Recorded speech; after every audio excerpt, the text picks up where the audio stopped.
Muy buenos días y bienvenidos a Cantabria por la mañana en este viernes 19 de enero, un día en el que vamos a comenzar el programa haciendo un repaso por algunos de los asuntos que han sido y siguen siendo noticia. Para ello, como es habitual, me acompañan los analistas políticos. Fernando, muy buenos días. Hola, buenos días, Carlos, Lucía. muy buenos Muy días. buenas. Bienvenidos a los dos a Cantabria por la mañana. Son varios los temas que ponemos esta mañana encima de la mesa. El primero de ellos, un proyecto del que se ha hablado muchísimo y del que se sigue hablando, ese tren que uniría Santander con Bilbao en unos 45 minutos, que parece fundamental para el futuro de Cantabria, pero que por unas cosas o por otras seguimos sin ese tren. Carlos. Bueno, pues mira, yo tuve conocimiento de ese tren, de ese proyecto, un día que me llamó Pedro Casares, que había un máster en la Universidad de Cantabria, y me dijo, oye, Carlos, ¿quieres venir a ver un tema de un máster de unos emprendedores y tal? Y yo fui así, sin más, para ver a los chicos emprendedores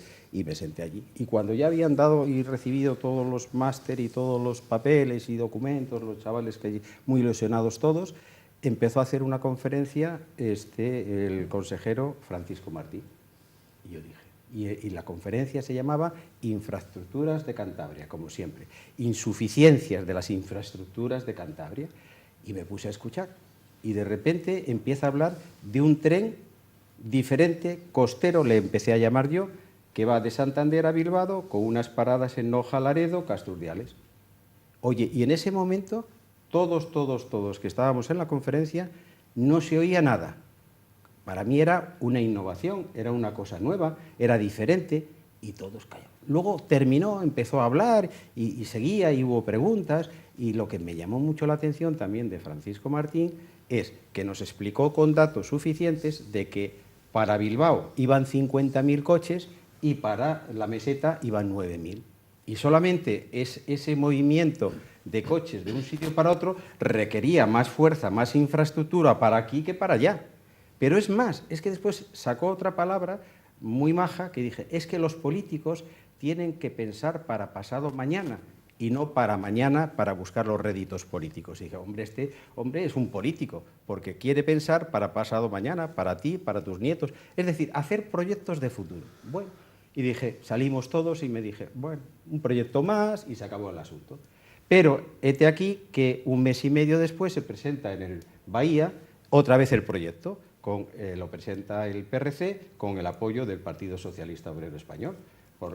Bueno, al menos eso aparentemente decían los medios de comunicación. Y cuando se presenta un medio de comunicación de papel, que no quiero hacerle publicidad, que ya tiene bastante, va y dice que es un disparate.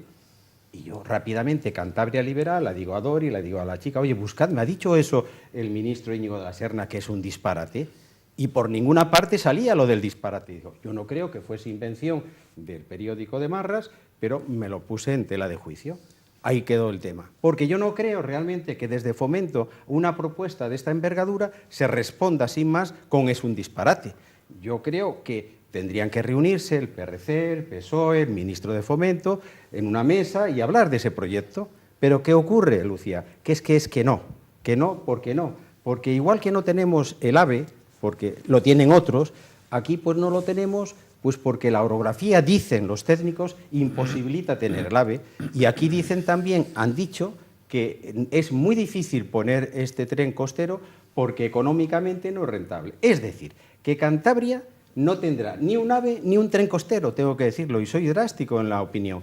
¿Por qué? Porque es que ni tan siquiera los partidos políticos, el Partido Popular, el partido de la oposición, se han reunido para por lo menos interesarse por lo que dice el PRC o el PSOE, para decir, oye, ¿puede ser viable esto? Es decir, que estamos desunidos siempre, Lucía, por desgracia, y así Cantabria no puede llegar lejos. O sea, en tu caso, ¿crees que no, este proyecto nunca va a ser Yo una creo realidad? que tampoco va a ser, igual que el AVE no tuvo ningún digamos, trayecto de nada, porque hubo muchas cosas, no quiero recordarlas, no tendríamos que hacer otro monográfico aquí, pero en el tren costero ya me gustaría confundirme, pero quizá igual, si llamamos a la puerta, no de Rajoy, que está claro que a ver si dimite de una vez, Si llamamos a la puerta de los vascos, igual a ellos les interesa llegar hasta Noja y entonces puede ser que quizá ese proyecto que ha iniciado el Partido Regionalista tenga un trayecto más importante del que yo ahora le auguro que es prácticamente ninguno.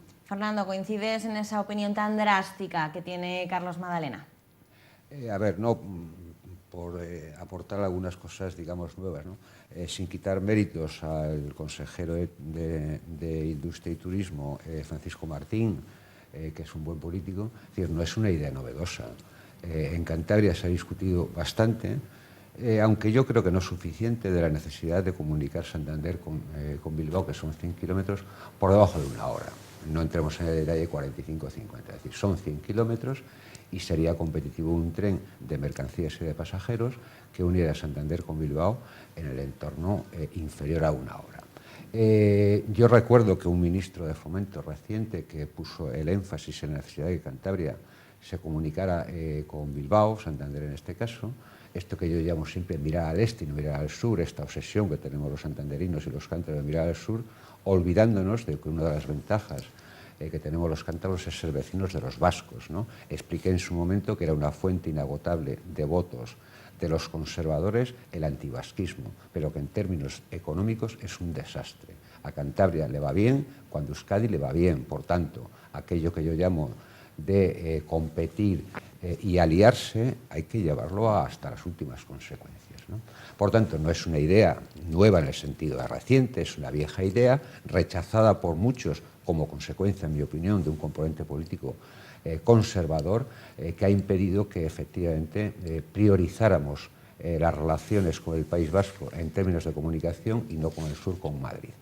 El ministro José Blanco, ministro de Fomento, allá por el 2009, hizo una reunión con comunidades autónomas en Zaragoza, donde explicó que era necesaria una comunicación de lo que es el eje, digamos, de las comunidades autónomas ricas en España, que he explicado en más de una ocasión en este programa, que coincide básicamente con lo que es el corredor del Ebro. Las comunidades autónomas por encima, medido en PIB de 100, son Euskadi, Navarra, La Rioja, Aragón, Cataluña, y luego está Baleares y luego está Madrid. Es decir, es el eje del Ebro el que hace que en España se concentren las comunidades autónomas ricas, ¿no? Evidentemente Cantabria recibió entonces el gobierno del PSOE y del PRC con mucho agrado esta propuesta porque nos renunciáramos a la B con Madrid y a partir de ahí se abría una ventana de oportunidad de tener una comunicación no solo con Euskadi, sino con el eje de crecimiento de España, que es el eje del Ebro, y evidentemente no se nos oculta con Europa. Es decir, que esta es la gran propuesta. Yo destacaré, digo por ceñirme a la pregunta que me haces, de la propuesta que hace el consejero Martín y el PRC, que también el PSOE en el programa electoral del 2011 que yo coordiné, va esta propuesta de comunicarnos con Bilbao por debajo de una hora, va en el programa electoral de 2015. Destacaré de esta propuesta, porque es una propuesta, no es, digamos, un estudio de detalle, la necesidad de reabrir un nuevo debate, porque yo creo que es un gran déficit que tiene Cantabria, comunicarnos con Bilbao por debajo de una hora. Básicamente la propuesta coincide en utilizar el nuevo trayecto hasta Treto y de Treto hasta Bilbao, comunicar con un trazado nuevo que básicamente consiste en túneles y puentes, es decir, que se vería poco, ¿no? Con 3 estaciones, que sería Colindres, que sería Colindres-Laredo, que sería Uribe y que sería Castro, ¿no? Yo saludo que este tipo de debates, que son los sustantivos, porque es verdad que los políticos tenemos que tener visión larga en muchas cosas y que es verdad que en Cantabria se utiliza la visión cortoplacista. Y yo hago las cosas para que cuando me presenten las elecciones tener recompensa. Yo creo que en algunas cosas, y esta es una de ellas, hay que tener una visión estratégica. Cantabria necesita urgentemente, y cuando digo urgente no es mañana, pero sí empezar a generar las condiciones de esta necesidad histórica. Y yo creo que el ministro de Fomento, que descalifica no tanto la idea, a mi modo de entender, sino, digamos, la parte de proyecto. Es un coste que efectivamente son 1.000 millones de euros en estimaciones que ha hecho el PRC, que todos son, insisto, o túneles o puentes. Es decir, seguramente le está pensando, porque yo creo que hay ya estudios en Adif, viejos estudios de esta necesidad, porque hay algunos debates por dónde hacer los recorridos, cuánto se puede utilizar de nuevo, cuánto, etcétera, ¿no? Entonces yo creo que el ministro de Fomento descalifica el proyecto, no la idea. Y yo saludo que el ministro de Fomento no descalifique la idea, que yo creo que es lo que hay que apoyar. Estas iniciativas lo que generan son entornos de debate para que los cántabros tengamos claro que es prioritario para nuestra economía, para nuestro turismo, para todo, el hecho de tener cerca a una ciudad como Bilbao y a una comunidad autónoma tan próspera como es Euskadi. Bueno, pues sin duda me pega que continuaremos hablando en próximos programas y en próximos meses, porque parece que esto va para largo, de este tren que efectivamente uniría Santander con Bilbao en menos de una hora. Como señalas, no vamos a ceñirnos a minutos exactos, y que yo creo que realmente es necesario, porque me parece increíble que a fecha de hoy se tarden 4 horas en ir a Bilbao en tren. Exacto. O sea, me parece increíble que tardes lo mismo en ir a Madrid en tren que a Bilbao. Exacto. Pero bueno, lo dejaremos efectivamente para próximos programas, porque ponemos otro tema encima de la mesa. Desde el pasado 17 de enero se celebra en Madrid la Feria Internacional de Turismo, una feria inaugurada, como es tradicional, por los Reyes de España, y una feria que es importantísima también para Cantabria a nivel nacional y a nivel internacional como escaparate, ¿no? Sí, es muy importante. A ver, España es el país con más receptores de turismo. El pasado ejercicio que se han hecho ahora las cuentas, hemos recibido a 82 millones de visitantes. España es un país de 44, digo, para ver las dimensiones, es decir, que recibimos el doble de los que somos, ¿no? Lo cual quiere decir, demuestra que España es un país muy moderno, porque tiene esa capacidad de absorber a 82 millones de turistas, ¿no? Es un escaparate, se acentúa el hecho de que sea internacional, aunque es verdad que luego los operadores nacionales también influyen. Y yo ahí, desde el punto de vista de Cantabria, es un escaparate. Nosotros nos conformamos con un pellizquín de los 82. Yo tengo un amigo, digo, para que veamos un poco la dimensión de lo que es el turismo a nivel internacional, ¿no?, que dice que el mundo no hay 5 continentes, sino 6. Y entonces él explica que el 6º continente son los 1.200 millones de turistas que todos los años recorren el mundo. 1.200 millones de potenciales clientes españoles y, evidentemente, cántabros en la medida que tengamos, ¿no? España, por tanto, es una potencia absolutamente reconocida, que es verdad que yo creo que hay que empezar a dejar atrás el número total de visitantes, sino utilizar ratios con criterio económico, ¿no? Es decir, cuánto se gasta por día cada visitante, ¿no? Esto yo creo que es un dato que hace que transformemos esta idea de turismo asociado al turismo tradicional en España, que es el de sol y playa, donde, por ejemplo, Cantabria tendría poco que decir, aunque tenemos unas playas maravillosas, pero tenemos escaso sol, ¿no? Y asociar la idea del turismo a un concepto que yo creo que explica mejor esto que llamamos la economía del ocio, ¿no?, donde el turismo de sol y playa, evidentemente, es un componente, pero hay otros sectores añadidos que yo creo que son muy interesantes por el concepto en sí mismo, turismo con economía. Es decir, tenemos que convertir el turismo en una industria. Entonces, a partir de ahí, criterios de eficiencia, de inversión, etcétera, ¿no? Y yo creo que hay que destacar, digo, por no alargarme demasiado, porque en fin habría muchos datos que dar, etcétera, que Cantabria ha hecho una apuesta que suele ser tradicional y que a mí me parece interesante, ¿no? ¿En qué destacamos en términos internacionales y que pueda ser un reclamo para algunos venir a Cantabria? En el arte rupestre somos los campeones del mundo. Es decir, el hecho de tener Altamira supone ser una referencia internacional increíble, asociado, como sabemos, a 9 cuevas declaradas Patrimonio de la Humanidad. Y ahora, como novedad del pasado 23 de junio, un centro botín que ha hecho un balance de estos primeros 6 meses y dice que han pasado a ver las exposiciones, no a subir a ver otras instalaciones, 120.000 personas aproximadamente. Pero hay un dato que han dado y que ha pasado desapercibido que me parece interesantísimo. De esas personas, 120.000 que han pasado por el centro de Medellín, han pasado de 75 países diferentes, destacando Francia, Alemania, Italia e Inglaterra, en torno a 2.000 cada uno de los países, pero hasta 75 países, ¿no? Lo cual da una dimensión de la importancia de tener un centro de arte moderno en la naturaleza de Centro Botín, ¿no? He dicho en algunas ocasiones que tenemos que avanzar digamos, en la atracción a partir de esos pivotes. Es decir, tenemos el Centro Botín y tenemos Altamira y el arte rupestre. Tenemos que hacer cosas que cierren, porque Cantabria yo creo que tiene un problema, y es el problema de no tener un paquete cerrado. Yo quiero venir a Cantabria a hacer muchas cosas, no solo a una. Es decir, no voy a venir solo a ver Altamira o el Centro Botín. voy a ir a ver Altamira al centro Botín y además, ¿qué otras cosas puedo hacer? Y yo creo que ahí Cantabria tiene potencialidades que yo creo que todavía no sabemos vender. La gastronomía, que es un sector clave en esto que llamamos la economía del ocio. En un estudio publicado recientemente y teniendo en cuenta las estrellas Michelin por utilizar un criterio, pero es que hay mucha gente que se mueve con esos criterios, asociado al número de habitantes, y es la segunda región de Europa en una relación mayor con respecto a las estrellas Michelin. Somos una potencia desde el punto de vista de la gastronomía. Y ya por último, porque yo creo que hay tres componentes de lo que son la economía del ocio a destacar, que es el turismo de cultural, es el turismo gastronómico y es el turismo de deporte.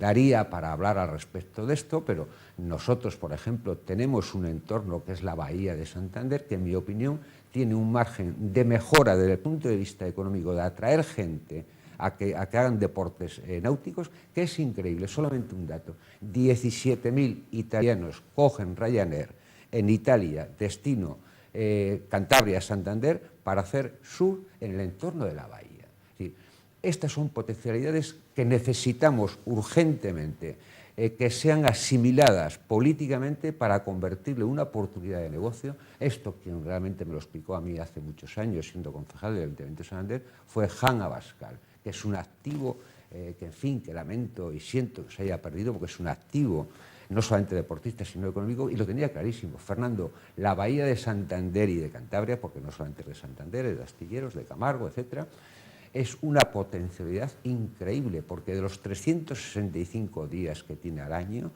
300 y pico, salvo los días de sur, donde es imposible salir a navegar en la bahía, se puede hacer cosas. Este es el futuro. Aprovechemos Fitur para atraer a nuevos sectores a partir de nuevas digamos, ofertas que hagamos. Tenemos que hacer nuevas ofertas para atraer nuevos y teniendo en cuenta no tanto la masificación, que evidentemente vendrán los que tengan que venir, no seré yo, que no tengo ningún problema con los turistas, sino todo lo contrario. Pero sí que el esfuerzo que tenemos que hacer es atraer aquellos segmentos del turismo nacional e internacional que pueden tener una mayor capacidad de gasto por día y pernoctación. ¿Cómo podemos atraer, Carlos, a todos yo voy a hablar esos del segmentos? stand de Cantabria. Yo voy a hablar del stand de Cantabria. Es que, de hecho, Carlos está deseando ya saltar al tercer tema, pero vamos a hacerlo, hablar porque un si no, poquitín no del nos va stand a de dar Cantabria. tiempo. Claro, yo el stand de Cantabria, que es lo, digamos, una macro turismo el que ha planteado Fernando, de todo lo que es el ámbito general de Cantabria, pues está muy bien, pero vamos a hablar del stand de Cantabria. Yo tengo allí una periodista en Madrid que ha ido y hoy por la mañana pues me ha pasado el reporter. Y entonces yo creo que los espectadores quieren saber también fundamentalmente no de lo que es Cantabria en sí en general y de las propuestas políticas que siempre se lo come el viento, pero lo que es el stand de Cantabria, me ha dicho la periodista que está allí, que es magnífico, que es un stand realmente precioso, que es el mejor stand desde hace 4 años, que tiene allí pues un gorila... Ahí le estamos viendo además, acabamos de ver a ese gorila. Que tiene un gorila muy importante allí y entonces se produjo la intervención ayer del señor Martín, el consejero de Turismo, y del presidente de Cantabria, Miguel Ángel Remilla, que estuvo como siempre pues muy bien, habló muy bien y quiso vender, como él sabe hacer muy bien en todas las televisiones, Cantabria, que es de agradecer, es el mejor publicista que tiene Cantabria, no necesitamos contratar a ninguna casa de publicidad porque él con sus anchoas y su forma específica y especial de hablar lo vende perfectamente. Y además dijo esa frase que creo que todos los medios de comunicación, incluso el mío, Cantabria Liberal, que llama más o menos tontos al que no se encariñe con Cantabria, porque es lógico, es que Cantabria es mucho, lo ha expuesto muy bien Fernando en el sentido que es mucho, es muy el que identificó Cantabria como un lugar infinito, pues yo creo que tiene algo de razón. Entonces, a partir de ahí, pues se están vendiendo bastantes cosas desde el stand de Cantabria, por ejemplo, las cuevas del Soplao, hay unos proyectos de minería que son muy importantes. Te hablo un poquitín cortoplaciente, pero de cara a este año, a este ejercicio, en que hay unos desarrollos muy interesantes de cara a que esa gente, esos italianos, esos rusos, esos polacos que vienen por aquí en las líneas que estamos haciendo y que nos traen a Santander, esa gente tan interesante, pues darles el hobby para que puedan desplazarse. Y hay un tema muy importante que yo quiero tocar, que es aquel del año jubilar, porque se confunde muchas veces lo que es el año jubilar, dice, lo hacemos en un año y se acabó el tema. Yo creo que el señor Martín está haciendo ahora un cambio radical en cuanto a la filosofía que tenía el año jubilar, de tal manera que distingue entre año jubilar y el jubileo, el camino del... Y el año jubilar veraniego. Exacto. Y entonces es ahí donde lo que quiere la Consejería de Turismo, según me dice a mí la periodista que está de Cantabria Liberal, que está en Madrid, es que lo que quiere es que sea perdurable, que no finiquite en abril el tema del año jubilar, sino que haya una continuidad. Por ese motivo, el señor Martín, he visto que ha realizado unas, digamos, reuniones con la consejera de Cultura de la Comunidad de Castilla y León, de tal manera que haya unos convenios importantes para establecer todos los caminos que hay, incluso hasta Francia, el camino lebaniego, el jacobeo, el camino de Santiago, el camino románico, de tal manera de dar una proyección cultural a todo ese cornisa cantábrica que puede ser pues el epicentro, como muchas veces también digo, que el centro realmente donde podríamos tener una base de Ryanair sería aquí en Cantabria, porque justamente estamos en el centro. Di que también se están dando, no sé si estoy lanzando alguna noticia, hay negociaciones para otra vez intentar que Ryanair se asiente, como inicialmente tenía la idea original de hacer una macrobase de Ryanair aquí en Cantabria.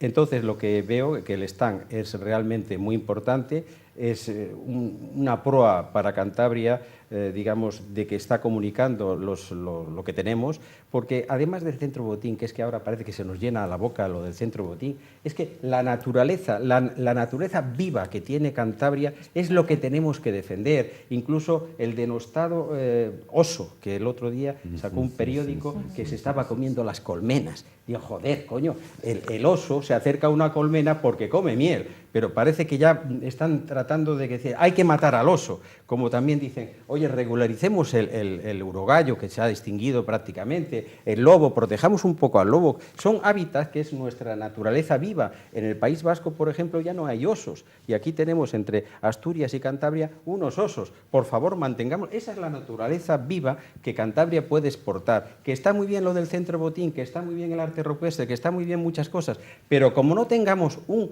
territorio medioambiental idóneo para ese turismo que está saturado de urbanismo, es donde tenemos que la palanca que creo que el señor Martín está utilizando es la naturaleza viva. Cantabria Naturaleza Viva es, digamos, para mí el mejor eslogan frente a todos los demás que se puedan pintar. Veo hoy, solamente una cosa, veo ya, Carlos, especialmente defensor de las propuestas de Paco Martín. A ver, por alusiones voy a tener que hablar. Es verdad que... Es que, perdóname, Fernando, lo que ocurre es que en Madrid hay un consejero de turismo y hay un presidente. Si estuviese el señor Sota, el socialista de Economía, pues yo defendería al señor Sota, Juan José Sota. ¿Has terminado? Sí, bueno, yo te sigo, pero vamos a ver. Yo no soy defensor de nada ni de nadie. Digo, no soy político, soy un ciudadano que solamente edita una revista digital. Que no soy quiero, letrado, que, nada no, más. que no quiero que te cabres conmigo. No. A ver, es verdad que, a diferencia de otros acontecimientos relacionados con el año jubilar lebaniego, hay una excepcionalidad que no es de este año, sino de años anteriores, y es que el camino norte de Santiago ha sido declarado Patrimonio de la Humanidad, y el ramal que va a Líbana también. Entonces, esto es un nuevo activo añadido a los anteriores, que no sé por qué hay que descalificar. Uno puede defender nuevas propuestas sin descalificar otras. Yo he hablado que en este año, por primera vez, porque se ha inaugurado el 23 de junio del 2017, hay un centro botín que ha traído 120.000 personas de 75 países diferentes. Por tanto, eso ni lo discutamos, ni lo critiquemos, eso está ahí. Entonces, a partir de ahí, no es incompatible con defender, y yo estoy de acuerdo, porque estando en la Consejería de Cultura, el consejero Ramón Ruiz ya hizo esta propuesta en el marco de la UIN. Es un nuevo activo añadido al arte rupestre. Cantabria tiene 2 patrimonios de la humanidad. Altamira hay 9 cuevas, y el Camino Norte y el ramal, el Camino Norte de Santiago y el ramal de Liébana. Estos son los 2 patrimonios de la humanidad. La gente se mueve por estos intangibles. El haber sido declarado por la UNESCO Patrimonio de la Humanidad lo pone en un escaparate internacional de magnitudes increíbles. Por tanto, no habrá que esperar otros 6, 7, 8 años, no sé cuánto será el próximo año lebaniego, para que el Camino Norte y el ramal de Liébana pueda ser recorrido como ocurre con el Camino de Santiago, por miles de personas. Y esto vamos a ver. esto es brevemente, es muy porque breve. se Esto nos es un acaba el nuevo tiempo. activo Es que está ahí y que hay que ponerlo en valor. Fernando. Lo cual no quiere decir que haya que descalificar Yo- algunas otras cosas que yo he pero, dicho, perdona. de que Cantabria tiene que aportar algunas cosas nuevas a las que ya tiene, Perdona, funcionan. Fernando, Vamos tú a has ver, hecho Carlos, un y terminamos. planteamiento y yo no me he metido con tu planteamiento. Tu planteamiento es una defensa del centro botín, del arte rupestre, etcétera. Y mi planteamiento, que también es muy respetable, que es mi opinión, Pero si es el mío. es mi opinión, Pero si es el mío. es un poco más ir a lo que somos, a Cantabria, a nuestra identidad y a nuestra naturaleza. Entonces, yo tu planteamiento lo veo súper correcto, que hagas una defensa. ¿Sabes cuánta gente visita Cabárceno todos los años? Sí, ¿Sabes cuánta gente visita Cabárceno todos los años? ¿Te refieres a la Lo ve- obra que hizo No, Juan Ormachea? No, que no. Porque me parece que fue Juan Ormachea el alcalde de Santander. Y lo presidente pagó de el Cantabria. y lo pagó el gobierno Pero del PSOE y de la el idea, PRC. el I+D+I, la innovación, la idea creo que fue Juan Ormachea, porque también te puedo decir que en 40 años de PRC, PSOE, PP, las 4 cosucas que se han hecho las hizo ese hombre que parece que decía que si estaba loco. Pues ese Pero señor con los estas hizo. me vienes ahora. Pero Lo por vamos otra a ir parte, dejando. si empezamos Siempre- No me lo siempre puedo nos creer. ponemos Terminamos a ruir cuando además teníamos No me otro puedo tema creer. encima de la mesa que no nos va a dar tiempo, porque imagínense si yo ahora les pregunto, situación de Cataluña a 19 Bueno. de enero, explotamos. Sí. Así que en una palabra, Sí. vamos a ver Sí. si somos capaces. A Y ver. ya lo hacemos de gancho para el próximo viernes, porque Bien. de aquí al próximo viernes yo no sé qué puede Sí. llegar a pasar en Cataluña. Sí. En una palabra, porque estamos muy fuera de tiempo. Situación de Cataluña, ¿cómo la definirías, Carlos? Desastrosa, pero además muy clara. Ahora existen 2 sociedades perfectamente delimitadas. Ya no vale decir palabras huecas y decir vamos a hacer digamos, una convivencia. Hay 2 sociedades muy claras que quieren 2 destinos completamente diferentes. No me sirve ahora el señor Rajoy que siga haciendo cuestiones panegíricas de una situación que está rota totalmente. Unos quieren una educación castellana española y otros quieren una educación catalana independentista. Más de una palabra, y lo como siento, están viendo. lo siento de verdad, pero es así. Por más que busquemos la convivencia, Lo vamos, esa- lo vamos a hablar como primer tema el Titular. viernes que viene. Yo a nivel Fernando, de titular, muy brevemente, después titular. de las elecciones del 21 de diciembre, las cosas están mejor en Cataluña. Bueno, pues ahí lo vamos a dejar. Están viendo en pantalla a Carlos gesticulando de imposible. No se pierdan este debate el próximo viernes a la 1:20, porque me parece a mí que van a saltar chispas. Muchísimas Venga. gracias a los dos por amenizarnos Gracias, Lucía. esta tertulia. Os espero el próximo viernes y a todos ustedes hacemos una breve pausa y estamos de vuelta.